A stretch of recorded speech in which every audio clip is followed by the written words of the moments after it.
ಏನಾಯ್ತು ಹಿಂಗ್ ಓಪನ್ ಆಗ್ಬೇಕು. ಓಪನ್ ಆದಾಗ ಇದು ಬೀಳುತ್ತೆ. ತೆಗೆದ್ರೆ ನೋಡಿ ಹಿಂಗ್ ಬಿಡಿಸ್ಬೋದು, ಈಸಿಯಾಗಿ ಬರುತ್ತೆ. ಇದನ್ನ ನೋಡಿ ಇದೇ ರೀತಿ ತೆಗೆದ್ರೆ ಹೂದಾಗೆ ಬರುತ್ತೆ ನೋಡಿ. ಖಂಡಿತ ಹೌದು. ಇದೇ ತರ ನಾವು ಒಣಗಿಸಿದ್ರೆ ಒಂದ್ 2-3 ದಿವಸ ಸಾಕಿದು ಒಣಗಿಸಿದ್ರೆ ಇದಕ್ಕೆ ಒಳ್ಳೆ ರೇಟ್ ಇದಕ್ಕೆ. ಅದೇ ಪೀಸ್ ಆದ್ರೆ ರೇಟ್ ಕಡಿಮೆ. ಅವಾಗ ಇದನ್ನ ಓಪನ್ ಮಾಡಿ ಇದು ತಗೊಳ್ಬೇಕಾಗುತ್ತೆ. ಆ ಕ್ಷಣದಲ್ಲಿ ಓಪನ್ ಮಾಡ್ಬೇಕಂತ ಆದ ಕೂಡಲೇ ಬೀಳ್ತದ ಅದು. ಇದು ನಾಳೆದಲ್ಲಿ ಬೀಳುವಂತದ್ದು. ಇದು ಬೀಳುವಾಗ ಏನಾಗುತ್ತೆ ಸಾಮಾನ್ಯ ಸ್ವಲ್ಪ ಕಷ್ಟ. ಇದು ಮತ್ತೆ ಇದು ಅಂತ ಅಷ್ಟೊಂದು ಕ್ವಾಲಿಟಿ ಬರಲ್ಲ. ಹೌದು. ಕಪ್ಪಾಗಿದೆ ನೋಡಿ, ಕಪ್ಪಾಗಿದೆ ಮತ್ತೆ ಬೆಲೆನೂ ಇದೆ ನೋಡಿ. ಇದು ಹಿಂಗ್ ಬಿಚ್ಚಿದ್ರೆ ಅಷ್ಟೇ ಪತ್ರೆ ನೋಡಿ. ಇದು ಹಿಂಗ್ ಬಿಚ್ಚಿದ್ರೆ ಜಾಯಿಕಾಯಿ ನಂಬರ್ 1 ಕ್ವಾಲಿಟಿ ಇದು.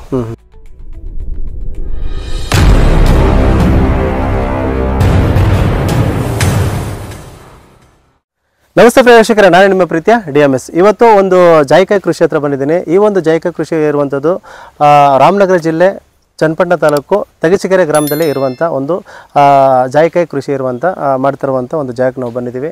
ನನ್ನ ಜೊತೆ ಇದ್ದಾರೆ ಚಂದ್ರಶೇಖರ್ ಅಂತ ಅಂದ್ಬಿಟ್ಟು ಇದ್ರ ಬಗ್ಗೆ ಸಂಪೂರ್ಣವಾದಂಥ ಮಾಹಿತಿಯನ್ನು ತಿಳಿಸ್ಕೊಡ್ತಾರೆ. ಇತ್ತೀಚಿನ ದಿನಗಳಲ್ಲಿ ಎಲ್ಲರೂ ಕೂಡ ಜಾಯಿಕಾಯನ್ನು ಬೆಳೀತಾ ಇದ್ದಾರೆ. ಇದಕ್ಕೆ ಜಾಸ್ತಿ ಬೇಡಿಕೆ ಇದೆ ಅಂತಲೂ ಕೂಡ ಎಲ್ಲ ಕಡೆ ಹೇಳ್ತಾ ಇದ್ದಾರೆ. ಹಾಗಾಗಿ ಇತ್ತೀಚಿನ ದಿನಗಳಲ್ಲಿ ಬೆಳ್ಕೊಂಡು ಹೋಗ್ತಾ ಇದ್ದಾರೆ. ಬಟ್ ಇವರು ಅದಕ್ಕಿಂತ ಮುಂಚಿತವಾಗಿಯೇ ಕೂಡ ಪ್ಲ್ಯಾನ್ ಮಾಡಿ ಈ ಒಂದು ಕೃಷಿಯನ್ನು ಮಾಡ್ತಾ ಇದ್ದಾರೆ. ಇದನ್ನು ಪಿನ್ ಟು ಪಿನ್ ಡೀಟೇಲ್ಸು ಸ್ಟಾರ್ಟಿಂಗಿಂದ ಒಂದು ಗಿಡ ತಂದಿಂದ ಹಿಡಿದು ಮತ್ತು ಇಲ್ಲಿವರೆಗೂ ಏನು ಹಾರ್ವೆಸ್ಟಿಂಗ್ ಏನು ಮಾಡ್ತಾ ಇದ್ದಾರೆ ಅಲ್ಲಿವರೆಗೂ ಸಂಪೂರ್ಣವಾದಂಥ ಡೀಟೇಲ್ಸನ್ನು ಇವರ ಮುಖಾಂತರ ನಾವು ತಿಳ್ಕೊಳ್ಳೋಣ. ಬನ್ನಿ ಫ್ರೆಂಡ್ಸ್. ಸರ್ ನಮಸ್ತೆ. ನಮಸ್ತೆ ಸರ್, ಹೇಗಿದ್ದೀರಿ ಸರ್? ಚೆನ್ನಾಗಿದೆ. ಸೂಪರ್ ಆಗಿದೆ ಸರ್. ಊಟ ಆಯ್ತು ಸರ್? ಆಯ್ತು ಸರ್. ಆಯ್ತು ಸರ್, ಊಟ ಆಯಿತು. ಸರ್, ಈಗ ನೀವು ಜಾಯಿಕಾಯಿನೇ ಬೆಳಿಬೇಕು ಅಂತ ನಿಮಗೆ ಯಾಕೆ ಪ್ಲ್ಯಾನ್ ಬಂತು ಸರ್? ಏನಂದ್ರೆ ನಾವೊಂದು 2006 ಅಲ್ಲಿ ಒಂದು ಬಾಳೆ ಬೆಳಿಬೇಕಂತ ಹೇಳಿ ಬಾಳೆ ಹಾಕಿದ್ವಿ. ಅದಕ್ಕೆ ಜೊತೆಗೆ ಡ್ರಿಪ್ ಮಾಡಿದ್ವಿ. ಸೊ ಡ್ರಿಪ್ ಮಾಡ್ಬೇಕಾದ್ರೆ ಡ್ರಿಪ್ಗೆ ಸಬ್ಸಿಡಿ ಜಾಸ್ತಿ ಸಿಗ್ಬೇಕಂದ್ರೆ ಬಾಳೆ ಹಾಕ್ಲೇಬೇಕು. ಸೊ ಅದಕ್ಕೋಸ್ಕರ ಬಾಳೆ ಹಾಕಿದ್ವಿ. ಸೊ ಆ ಬಾಳೆ ನಮ್ಗೆ ಸರಿಯಾಗಿ ಬರ್ಲಿಲ್ಲ, ರೋಗ ಬಂತು. ಮತ್ತೆ ನಾವು ಯೋಚನೆ ಮಾಡಿದ್ವಿ, ಬಿಕಾಸ್ ಅಂದ್ರೆ ನಾನಿರೋದು ಮಂಗಳೂರಲ್ಲಿ, ಇಲ್ಲಿ ನನ್ನ ತಮ್ಮ ಮಾತ್ರ ಇರೋದು. ನನ್ನ ತಮ್ಮನಿಗೆ ವ್ಯವಸಾಯದಲ್ಲಿ ಅಷ್ಟೊಂದು ಇಂಟ್ರೆಸ್ಟ್ ಇಲ್ಲ. ಸೊ ನನಗೆ ವ್ಯವಸಾಯ ಬಿಡ್ಲಿಕ್ಕೆ ಮನಸ್ಸಿಲ್ಲ. ಸೊ ಹಾಗಾಗಿ ಯೋಚನೆ ಮಾಡಿ ಬರೇ ತೆಂಗಿದ್ರೆ ಏನು ಪ್ರಯೋಜನ, ನಾವು ಭತ್ತ ರಾಗಿ ಕಬ್ಬು ಎಲ್ಲ ಬೆಳಿಲಿಕ್ಕಂತೂ ಆಗೋದಿಲ್ಲ. ಏನಾದ್ರು ದೀರ್ಘಾವಧಿ ಬೆಳಿಬೇಕು ಅನ್ನೋದು ನನ್ನ ಒಂದು ಇಂಟೆನ್ಷನ್. ಸೊ ಹಾಗಾಗಿ ಏನಾದ್ರು ದೀರ್ಘಾವಧಿ ಬೆಳಿಬೇಕು ಅಂತ ಹೇಳಿ ಸುಮಾರು ಈ ಕಡೆ ನಮ್ಮ ಲೋಕಲ್ ಎಲ್ಲ ಸುತ್ತಾಡಿದ್ವಿ. ಮತ್ತು ದಕ್ಷಿಣ ಕನ್ನಡದಲ್ಲಿ ನಾನಿರೋದ್ರಿಂದ ಅಲ್ಲಿ ಒಳ್ಳೊಳ್ಳೆ ತೋಟಗಳಿದೆ, ಅಲ್ಲೆಲ್ಲ ಸುತ್ತಾಡಿದ್ವಿ. ಅಲ್ಲೆಲ್ಲ ಸುತ್ತಾಡಿ ನೋಡಿದಾಗ ಮತ್ತೆ ಒಂದು ದಿವಸ ಮಂಡ್ಯಕ್ಕೆ ಹೋದ್ವಿ. ಮಂಡ್ಯದಲ್ಲಿ ಒಬ್ಬರು ಯಾರ್ದೋ ಒಂದು ಇಸ್ಕಾನ್ ಅವ್ರ ತೋಟ ಇತ್ತು. ಅದೊಂದು ಚೆನ್ನಾಗಿ ಮಾಡ್ತಾರೆ ಸಾವಯವ ಕೃಷಿ ಅಂತ ಹೇಳಿದ್ರು. ಅಂದ್ರೆ ನಮ್ಗೆ ಯಾರಾದ್ರೂ ಎಲ್ಲಿ ತೋಟ ಚೆನ್ನಾಗಿದೆ ಅಲ್ಲಿ ಹೋಗಿ ನೋಡೋದು ನಮ್ಗೆ ಒಂದು ಹ್ಯಾಬಿ ಅದು. ಮತ್ತೆ ಹೋದ್ವಿ, ಅಲ್ಲಿ ನೋಡಿದ್ವಿ. ಅಲ್ಲೆಲ್ಲ ನೋಡ್ತಾ ಇರ್ಬೇಕಾದ್ರೆ ನಮ್ಗೆ ತೋಟ ಏನಷ್ಟು ಸಮಾಧಾನ ಆಗ್ಲಿಲ್ಲ. ಬಟ್ ಅಲ್ಲಿ ನಮ್ಗೆ ಒಂದು ಗಿಡ, ಹೊಸ ಗಿಡ ಕಾಣಿಸ್ತು. ಏನ್ ಗಿಡ ಇದಂತ ನೋಡುವಾಗ ಜಾಯಿಕಾಯಿ. ಸೊ ನಮ್ಗೆ ಆ ಜಾಯಿಕಾಯಿ ಗಿಡ ಈ ತರ ಇದೆ ಅಂದ್ರೆ ಅಷ್ಟೊಂದು ಇದು ಇರ್ಲಿಲ್ಲ ನಮ್ಗೆ. ಸೊ ನೋಡಿದ್ವಿ. ಮತ್ತೆ ಯಾಕೆ ನಾವು ಬೆಳಿಬಾರ್ದು ಅಂದ್ಬಿಟ್ಟು ಅದ್ರ ಬಗ್ಗೆ ಸ್ವಲ್ಪ ನಾನು ಅಧ್ಯಯನ ಮಾಡ್ಲಿಕ್ಕೆ ಶುರು ಮಾಡಿದೆ.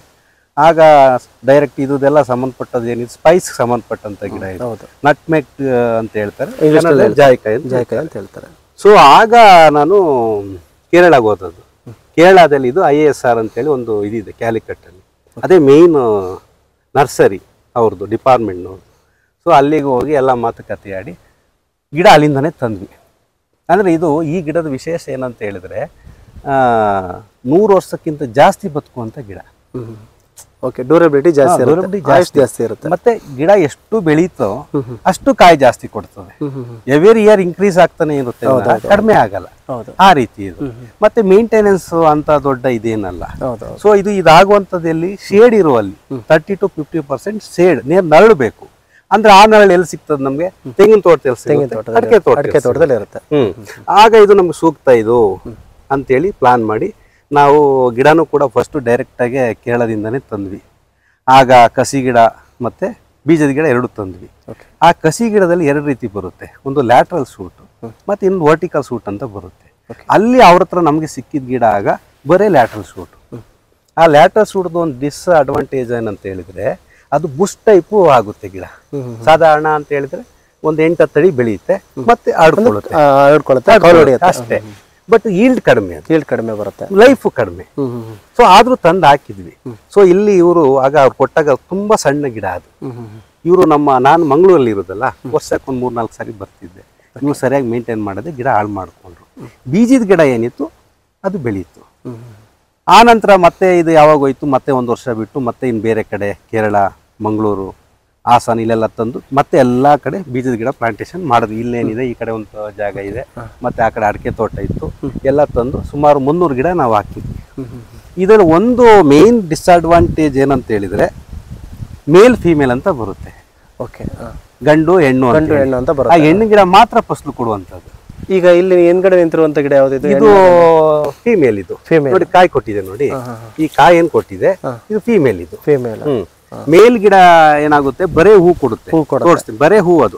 ಬಟ್ ಅದು ಬೇಕಿದಕ್ಕೆ ಮಿನಿಮಮ್ 10% ಮೇಲ್ ಗಿಡ ಬೇಕು. ಅದು ಗೊತ್ತಾಗೋದು ಯಾವಾಗ ನಮ್ಗೆ ಆಫ್ಟರ್ 5 years. ಓಕೆ, ಯಾವಾಗ ಫಸಲು ಸ್ಟಾರ್ಟ್ ಆಗೋದು, ಇದು ಈ ಬೀಜದ ಗಿಡ ಫಸಲು ಕೊಡುವಂಥದ್ದು ನಿಮ್ಗೆ 5 ರಿಂದ 6 ವರ್ಷಕ್ಕೆ ಸ್ಟಾರ್ಟ್ ಆಗ್ತದೆ. ಕಸಿ ಗಿಡ 3-4 yearsಗೆ ಸ್ಟಾರ್ಟ್ ಆಗ್ತದೆ. ಸೊ ಹಾಗಾಗಿ ಇದನ್ನ ತಂದು ಹಾಕಿದ್ ನಾಡಿದಾಗ ಇದು ನಮ್ಗೆ ಅದು ಗೊತ್ತಾಗುವಂಥದ್ದು ಲೇಟ್ ನೋಡಿ. ಸೊ ಹಾಗಾಗಿ ನಾನೇನ್ ಪ್ಲಾನ್ ಮಾಡಿದೆ, ಸೊ ನಾಳೆ ಇದು ಬೆಳೆದು ಅಕಸ್ಮಾತ್ ನಮ್ಮ ಇದಾಗಿ ಏನಾದ್ರು ಮೇಲ್ಗಿಡ ಜಾಸ್ತಿ ಆದ್ರೆ ಏನ್ ಮಾಡೋದು ಅಂತ ಹೇಳಿ ನಂದೇ ಒಂದು ಫ್ರೀ ಪ್ಲಾನ್ ಮಾಡಿ ಒಂದೇ ಬುಡಕ್ಕೆ 2 ಗಿಡ ನೆಟ್ಟೆ ನಾನು. 2 ಅಂದ್ರೆ ಅಟ್ಲೀಸ್ಟ್ 2ರಲ್ಲಿ 1 ಗಿಡ ಉಳ್ಕೊಳ್ಳಿ ಅಂತ ಹೇಳಿ. ಅವತ್ತೆಷ್ಟು ಗಿಡದ ರೇಟ್ ಇದು? 10 ರೂಪಾಯಿ, 20 ರೂಪಾಯಿ, 30 ಅಷ್ಟೇ. 10 ರೂಪಾಯಿ ತಾನೆ ಅಂತೇಳಿ 2 ಗಿಡ ನೆಟ್ಟದ್ದು, 1.5 ಡಿಸ್ಟೆನ್ಸ್ ಬಿಟ್ಟು. ಓಕೆ, ನಾನೊಂದು 7-8 ವರ್ಷ ಬೆಳೆಸಿ ಆಮೇಲೆ ನೋಡುವಾಗ ಆದ್ರೂ ನನ್ನ ದುರಾದೃಷ್ಟ ಏನಾಯ್ತು, ಒಂದು 30-40% ಮಾತ್ರ ಫೀಮೇಲ್ ಬಂತು, ಉಳಿದದೆಲ್ಲ ಮೇಲೆ ಬಂದ್ಬಿಡ್ತು. ಸೊ ಅವಾಗ ಏನ್ ಮಾಡಿದೆ, ಮೇಲ್ ಗಿಡ ಎಲ್ಲ ಕಟ್ ಮಾಡಿದೆ. ಈಗ ಮೇಲ್ ಬಿಡುತ್ತಲ್ಲ ಒಂದು ಏನ್ ಫಸಲು, ಅದಕ್ಕೆ ರೇಟ್ ಜಾಸ್ತಿ ಇರ್ತದೆ, ಫೀಮೇಲ್ ಜಾಸ್ತಿ? ಮೇಲ್ ಫಸಲೇ ಕೊಡಲ್ವಲ್ಲ, ಫಸಲೇ ಕೊಡಲ್ಲ, ಬರೇ ಹೂ ಮಾತ್ರ. ಹೂ ಎಷ್ಟು ಬೆಲೆ ಬಾಳುತ್ತೆ? ಹೂಗೆ ಏನು ಬೆಲೆ ಇಲ್ಲ. ಮತ್ತೆ ಏನ್ ಹಾಕ್ಬೇಕು ಅದನ್ನ? ಏನಕ್ಕೂ ಯೂಸ್ ಆಗಲ್ಲ. ಮತ್ತೆ ಆ ಹೂವಿಂದಾನೇ ಈ ಹೂ ಪರಾಗಸ್ಪರ್ಶ ಆಗಿ ಕಾಯಿ ಬರುವ, ಅದು ಬೇಕಾಗಿರುವಂತ ಅದನ್ನೇ ನಿಮ್ಮ ಬಾಯಿಂದ ನಾನು ತಿಳ್ಕೊಳ್ಳೋಣ ಅಂತ ಅಂದ್ಬಿಟ್ಟು ನಾನು ಎಕ್ಸ್ಪೆಕ್ಟ್ ಮಾಡ್ತಾ ಇದ್ದೆ. ಅದಕ್ಕೆ ಒಂದು ಪರಾಗಸ್ಪರ್ಶಕ್ಕೆ ಆ ಒಂದು ಗಿಡ ಬೇಕಾಗುತ್ತೆ. ಈಗ ಆ ರೀತಿ ಇರೋದಾದ್ರೆ, ಈಗ ನಿಮ್ಮ ಒಂದು ತೋಟದಲ್ಲಿ ಎಲ್ಲ ಆಲ್ಮೋಸ್ಟ್ ಆಲ್ ಫೀಮೇಲ್ ಒಂದು 200 ಗಿಡ ನೆಟ್ರೆ ಅದು ಒಂದು 2-3 ನೆಟ್ರೆ ಸಾಕಲ್ಲ?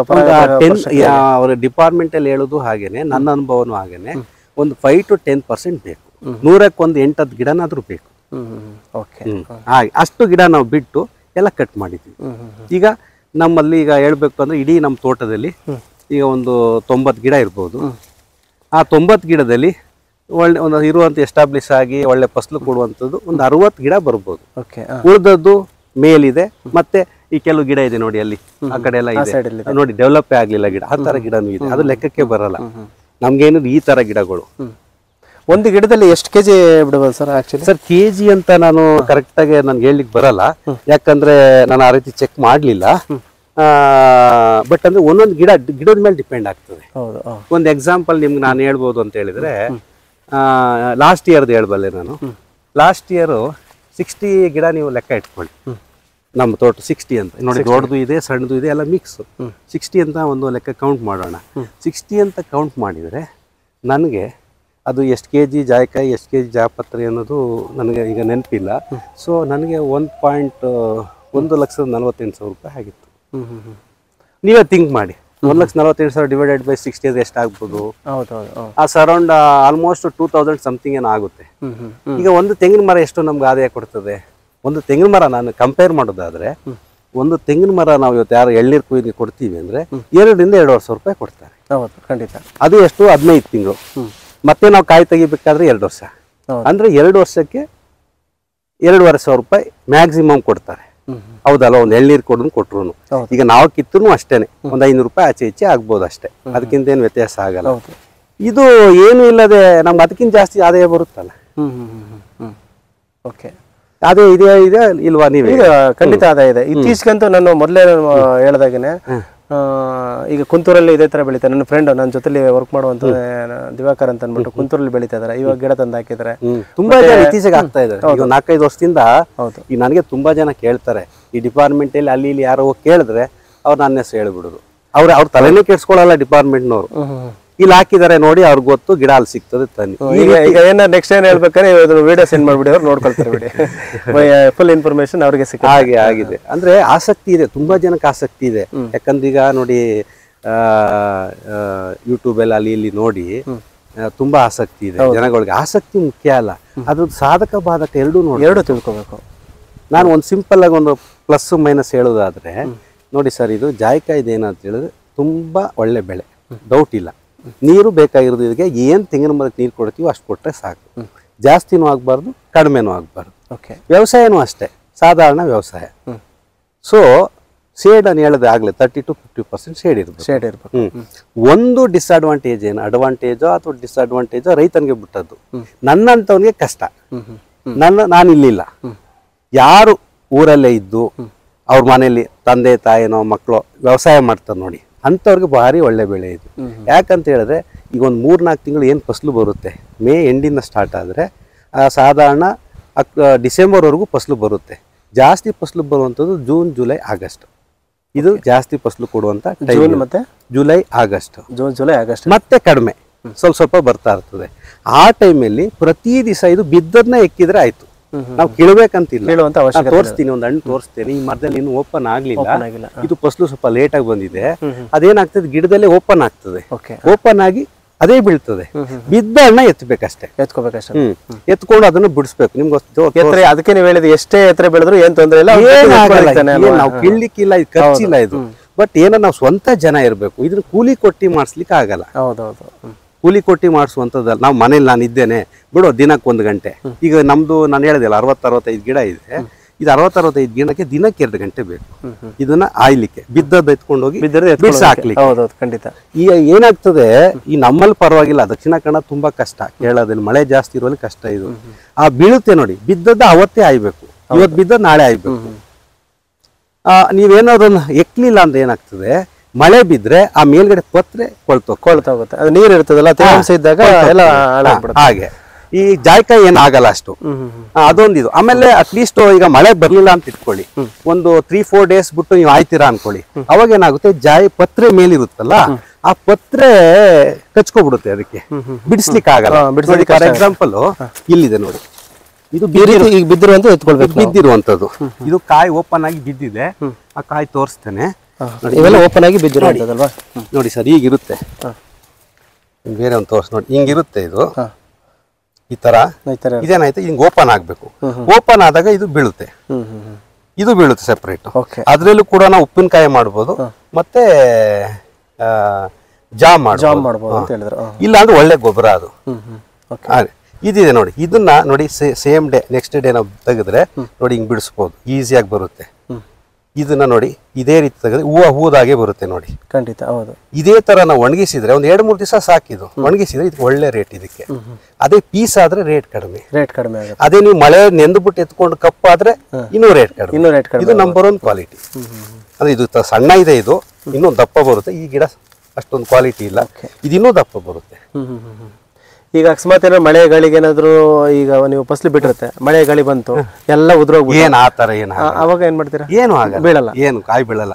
ತುಂಬಾ ಜಾಸ್ತಿ ಜೋರು ಗಾಳಿ ಗಿಳಿ ಅಂತ ಹೇಳಿದ್ರೆ ಈ ತೊಟ್ಟೆಲಿ ಏನ್ ಕೆಲವು ವೀಕ್ ಇರುತ್ತೆ ನೋಡಿ, ಅದು ಮಾತ್ರ ಬೀಳಲ್ಲ. ಅಷ್ಟು ಗಟ್ಟಿ ಸರ್ ಇದು. ನೋಡಿ ನೀವೇ ಇಲ್ಲೇ ನೋಡಿ ಎಷ್ಟು ಗಟ್ಟಿ ಇದೆ ನೋಡಿ. ಹೌದು, ಹೊರಗಡೆ ತುಂಬಾ ಗಟ್ಟಿ ಇದೆ, ಮತ್ತೆ ಅದು ತೊಟ್ಟು ಕೂಡ ತುಂಬಾ ಗಟ್ಟಿ ಇದೆ. ಹೌದೌದು, ನೋಡಿ ತುಂಬಾ ಇದು ಗಟ್ಟಿನೂ ಇದೆ.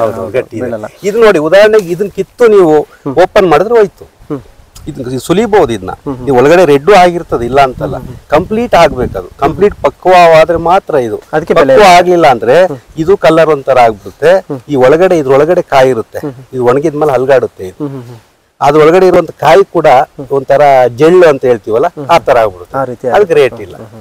ಈಗ ಇದನ್ನ ಓಪನ್ ಮಾಡಿದ್ರೆ ಅದ್ರಲ್ಲಿ ರೆಡ್ ಇರುತ್ತೆ. ಇದು ಓಪನ್ ಮಾಡೋದು ಹೇಗೆ, ಯಾವ ರೀತಿ ಓಪನ್? ಇದ್ರಲ್ಲಿ ಚಾಕುನಲ್ಲಿ ಹಿಂಗ್ ಪ್ರೆಸ್ ಮಾಡಿ ಓಪನ್ ಮಾಡ್ಬೋದು, ಓಪನ್ ಮಾಡ್ಬೋದು. ಬಟ್ ಚೆನ್ನಾಗಿ ಇದು ಪಕ್ವ ಆಗಿದ್ರೆ ಏನಾಗಲ್ಲ. ನಾವ್ ಹೇಗೆ ಕಂಡುಹಿಡಿತೀರಿ? ಆಗಲ್ಲ. ಹೌದು, ಅದಾಗಿದೆ. ಅದನ್ನೇ ಎಲ್ಲ ಸಂಪೂರ್ಣವಾಗಿ ಬಲ್ತು ಕೆಳಗಡೆ ಬೀಳ್ತು ಅಂತಂದ್ರೆ ಅವಾಗ ನಮ್ಗೆ ಆರಿಸ್ಕೊಳ್ಳೋದಕ್ಕೆ ಹೌದು ಯೋಗ್ಯವಾಗಿರುತ್ತೆ. ಹೌದೌದು. ನಾವು ಅಂಗಡಿಯಲ್ಲಿ ತಗೊಳ್ತೀವಲ್ಲ, ಈಗ ಅದು ಆರೆಂಜ್ ಕಲರ್ ಇರುತ್ತೆ, ನೀವು ಇಲ್ಲಿ ರೆಡ್ ಇದು ಅಂತ ಹೇಳಿದ್ರೆ ನೋಡಿ, ಈಗ ಇದು ಸ್ಟಾರ್ಟಿಂಗ್ ರೆಡ್ ಇರುತ್ತೆ. ಇದನ್ನ ನಾವು ಶೇಖರಣೆ ಮಾಡಿ ಇಟ್ಟಾಗ ಮೋರ್ ದೆನ್ 6 ಮಂತ್ ಆದ್ರೆ ದಿನೇ ಅದು ಕಲರ್ ಚೇಂಜ್ ಆಗ್ತದೆ. ಆಗ ಅದು ಎಲ್ಲೋ ಬರುತ್ತೆ. ಅದು ಹಾಗಾಗಿ ನಮ್ಮ ಅಂಗಡಿಯಲ್ಲಿ ಹೆಚ್ಚಾಗಿ ಸಿಗುದು ಎಲ್ಲೋ. ನಿಜವಾಗಿ ಎರಡೂ ಒಂದೇನೆ. ಇದ್ರಲ್ಲಿ ಏನೇ ಮಾರ್ಕೆಟ್ ಏನಂದ್ರೆ, ಕೆಲವರು ನಮ್ಗೆ ಎಲ್ಲೋನೇ ಬೇಕಂತಾರೆ, ಕೆಲವರು ಇದು ಬೇಕು ಅಂತಾರೆ. ಅದು ಅವರ ಇದು. ನಿಜವಾಗಿ ಹಿಂಗ್ ರೆಡ್ ಇದ್ರೆ ಒಳ್ಳೆ ಪರಿಮಳ, ಒಳ್ಳೆ ಸ್ಮೆಲ್. ಹೌದು, ತುಂಬಾ ಘಮ ಅಂತ. ಇವಾಗ ಇದನ್ನ ನಾವು ಶೇಖರಣೆ ಮಾಡೋದಾದ್ರೆ ಎಷ್ಟು ವರ್ಷವರೆಗೆ ಇಟ್ಕೋತಾವು? ಈಗ ಕಟಾವ್ ಮಾಡಿದ್ವಿ, ಇವಾಗ ನಂಗೆ ರೇಟ್ ಇಲ್ಲ. ನಾನು 1 ವರ್ಷಕ್ಕೆ ಒಂದೇ ಸರಿ ನಾನು ಕೊಡುವಂತದ್ದು. ನಾನು ತಗೊಂಡೋಗಿ 6ಕ್ಕೆ 3 ಯಾವತ್ತೂ ನಾನು ಮಾಡಲ್ಲ. ನಾನು ಆಗ್ಲೇ ಹೇಳಿದೆ, ಯಾವುದೇ ಒಂದು ರೈತ ಈಗ ನಮ್ಮ ಇದು ಯಾವುದೇ ಒಂದು ವ್ಯವಸಾಯವನ್ನ ನೀವು ಯಾವುದೇ ವ್ಯವಸಾಯ ಕೇಳಿ, ನನ್ನ ಸಂಸಾರ, ಗಂಡ ಹೆಂಡತಿ ಮಕ್ಕಳು ಸಂಸಾರ, ಮಾನವ ಸಂಸಾರಕ್ಕೆ ಹೋಲಿಸಿ ನಾನು ಒಂದು ವ್ಯವಸಾಯನ ಟ್ಯಾಲಿ ಮಾಡಿ ತೋರಿಸ್ತೀನಿ ನಿಮ್ಗೆ. Okay. ಯಾವುದೇ ಕೇಳಿ ನೀವು, ಸೇಮ್ ನಾವೇನ್ ಮಾನವರಿದೀವೋ ಅದೇ ರೀತಿ ಇದು ಸಸ್ಯವರ್ಗ. ಫಾರ್ ಎಕ್ಸಾಂಪಲ್ ಹೇಗೆ ಅಂತ ಹೇಳಿದ್ರೆ, ಈಗ ನೋಡಿ, ನಾವು ಬೆಳೆದ ಮಾತ್ರ ಮುಖ್ಯ ಅಲ್ಲ, ಬೆಳೆದದನ್ನ ಸೇಲ್ ಮಾಡಬೇಕು. ಸೇಲ್ ಮಾಡೋದು, ನಾನು ಅದರಲ್ಲಿ ನನಗೆ ಗೊತ್ತಿರೋದ್ರಿಂದ ನಾನು ಅಷ್ಟು ಸಂಪಾದನೆ ಮಾಡ್ತಾ ಇದ್ದೀನಿ. ಎಲ್ಲರೂ ಮಾಡೋಕ್ಕಾಗಲ್ಲ. ಹೌದು. ನೀನು ಹೇಳಿದ್ರೆ ನಂಬಲಿಕ್ಕಿಲ್ಲ, ದಕ್ಷಿಣ ಕನ್ನಡದಲ್ಲಿ ಸುಮಾರು 40-50 ವರ್ಷದಿಂದ ಜಾಯಿಕಾಯಿ ಬೆಳೆಯುವಂಥವ್ರು ನಾನು ಕೊಡ್ತಾ ಇರೋ ರೇಟ್ಗೆ ಅವ್ರು ಕೊಡೋಕ್ಕಾಗ್ತಾ ಇಲ್ಲ. ಯಾಕೆ ಅವ್ರು ಆಗ್ತಾ ಇಲ್ಲ? ಅವ್ರಿಗೆ ಏನಂದ್ರೆ, ಒಂದು ಓಡಾಡಿ ಮಾರ್ಕೆಟ್ ಎಲ್ಲಿದೆ ಏನು ಅದು ಮಾಡುವಷ್ಟು ತಾಳ್ಮೆ ಇಲ್ಲ ಅವ್ರಿಗೆ.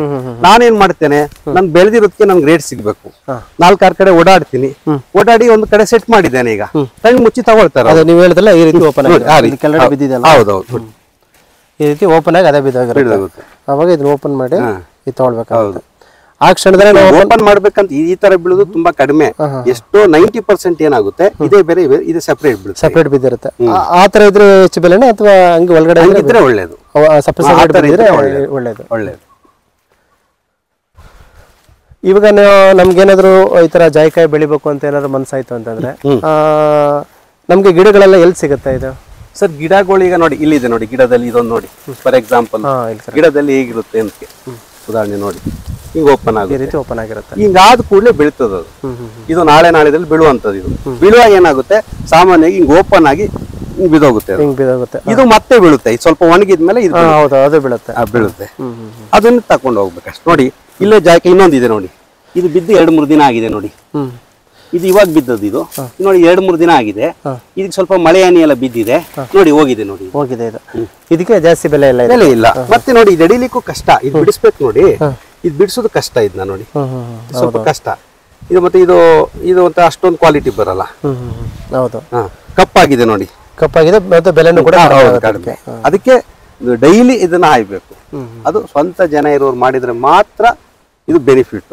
ನಾವು ಕೂಲಿ ಕೊಟ್ಟು ಮಾಡಿಸ್ತೀವಿ ಅಂದ್ರೆ ಬೆನಿಫಿಟ್ ಅಲ್ಲ.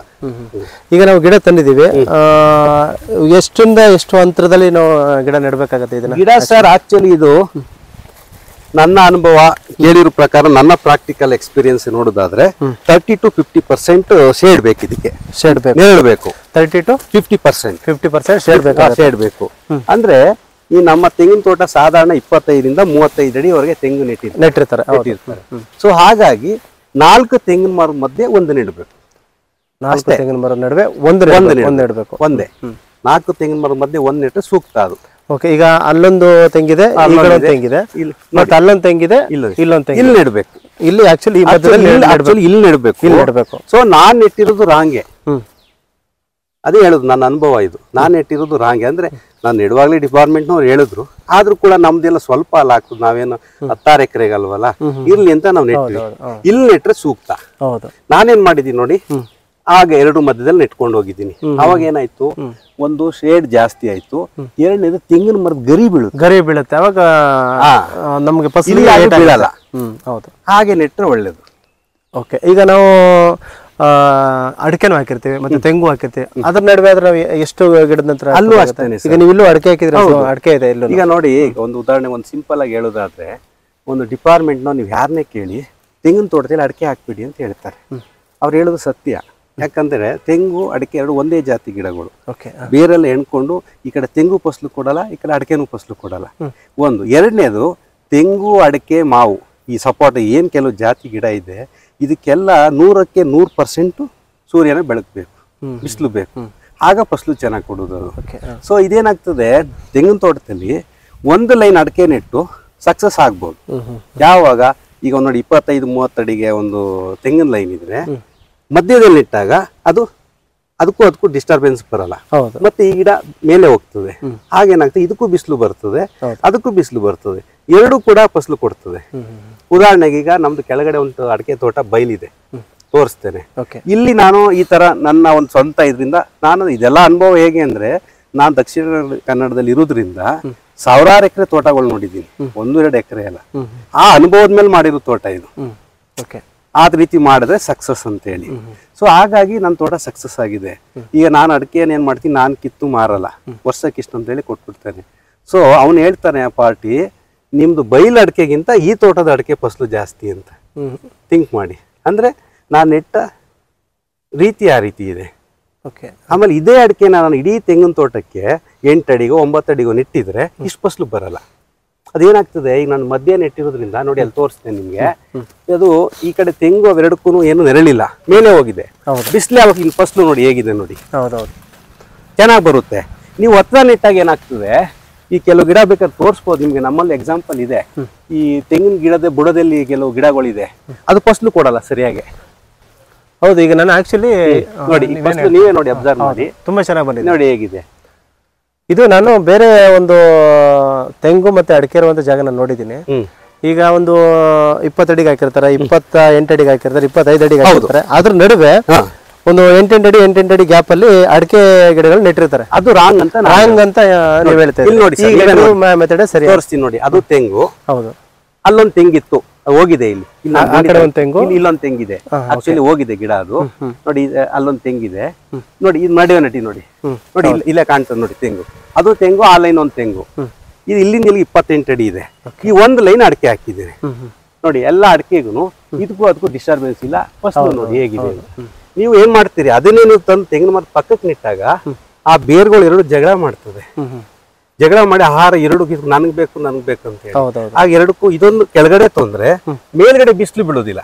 ಹೌದು ಹೌದು. ಆ ಗರಿ ಕೆಳಗಡೆ ಗಿಡ ಹೋಗ್ತದೆ, ಆಗ ಬಿಸಿಲು ಕೂಡ ಈ ಫಸಲು ಬರಲ್ಲ.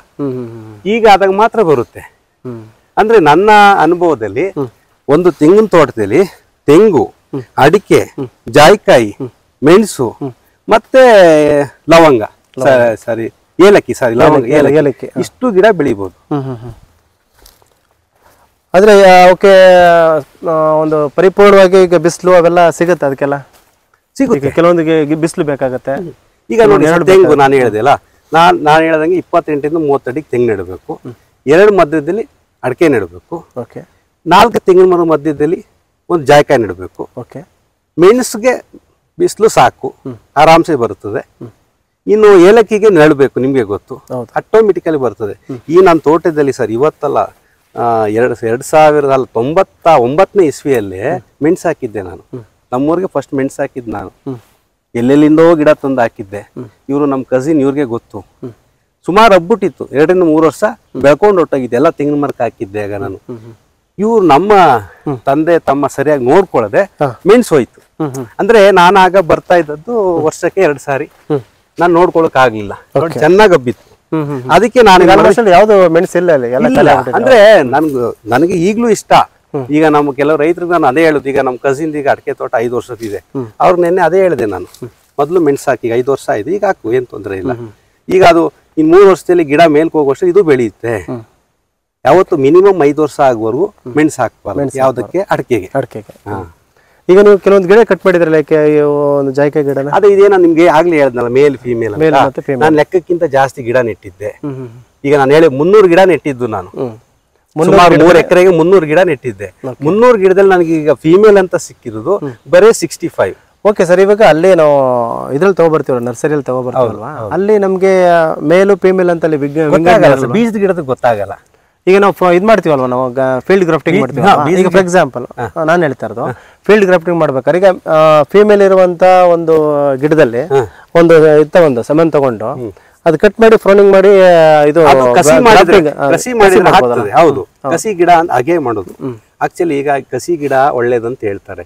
ನನ್ನ ಪ್ರಕಾರ ಕಸಿ ಗಿಡ ನಾನು ಒಪ್ಪಲ್ಲ. ಕಸಿ ಗಿಡ ಯಾಕಂತ ಹೇಳಿದ್ರೆ ಜಾಸ್ತಿ ಲೈಫ್ ಇಲ್ಲ ಅದಕ್ಕೆ. ನಿಮ್ಗೆ ಇಲ್ಲಿ ಎಕ್ಸಾಂಪಲ್ ತೋರಿಸ್ತೇನೆ, ನಿಮಗೆ ಇಲ್ಲೇ ಇದೆ ತೋರಿಸ್ತೇನೆ. ಇದು ಗಿಡ ಇದೆ ನೋಡಿ, ಇದಕ್ಕೆ ಲೈಫ್ ಜಾಸ್ತಿ.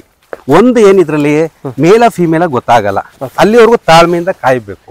ಕಸಿ ಗಿಡದಲ್ಲಿ ಏನ್ ಡಿಸ್ಅಡ್ವಾಂಟೇಜ್ ಅಂದ್ರೆ, ಈ ಮಾರ್ಕೆಟಿಂಗ್ ಮಾಡ್ತಾರೆ ನೋಡಿ, ಅವರು ಸುಳ್ಳು ಹೇಳ್ತಾರೆ. ಯಾಕೆ ಅಂದ್ರೆ ಅವ್ನ್ ಕಸಿ ಗಿಡ ಮಾಡ್ಬೇಕಾದ್ರೆ ಒಂದು ಫಸಲು ಕೊಡುವಂತ ಜಾಯಿಕಾಯಿ ಗಿಡ, ಅದು ಲ್ಯಾಟ್ರಲ್ ಸೂಟು ವರ್ಟಿಕಲ್ ಸೂಟ್ ಅಂತ ಇದೆ. 2 ತರನು ಕಸಿ ಮಾಡ್ತಾರೆ. ನಿಮ್ಗೆ ಆಗ್ಲೇ ಹೇಳಿದೆ, ಫಸ್ಟ್ ಹೇಳಿದೆ.